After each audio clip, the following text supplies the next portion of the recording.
एक समय की बात है, एक छोटे से गांव का नाम था भूतिया गांव। ये गांव दूर दराज के जंगल में बसा हुआ था, जहां लोग दिन में तो काम में व्यस्त रहते, लेकिन रात होते ही यह गांव सुनसान और डरावना बन जाता था। गांव के लोग कहते थे कि यहाँ कुछ अजीब घटनाएं होती हैं, जो रात के अंधेरे में और भी डरावनी लगती हैं। गांव के एक छोटे लड़के मोहन को हमेशा से रहस्यों में दिलचस्पी थी।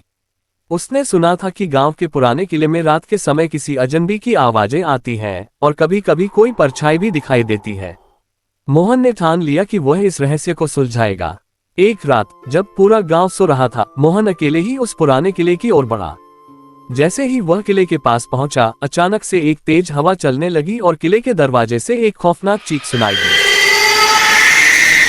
मोहन डरते हुए भी अंदर घुसा। जैसे जैसे वह अंदर बढ़ता गया, चारों ओर अजीब सी आवाजें और झलकियां दिखने लगी।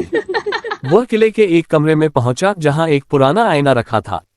मोहन ने जैसे ही आईने में देखा, उसकी आंखों के सामने एक महिला की भूतिया छाया उभर आई। वह महिला मोहन को गुस्से से घूर रही थी। मोहन घबराया हुआ था, लेकिन उसने साहस किया और उससे पूछा, तुम कौन हो? भूतिया महिला बोली, मैं इस गांव की रानी थी, जो इस किले में मरी थी।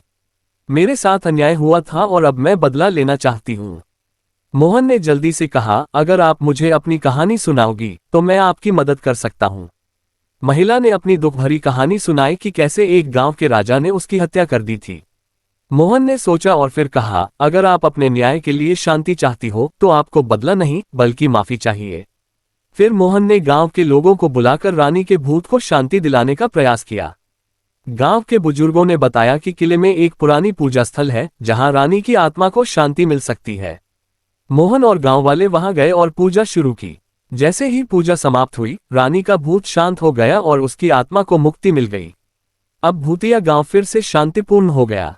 मोहन ने साबित कर दिया कि डर का सामना करने से और दिल से मदद करने से किसी भी परेशानी का समाधान निकल सकता है।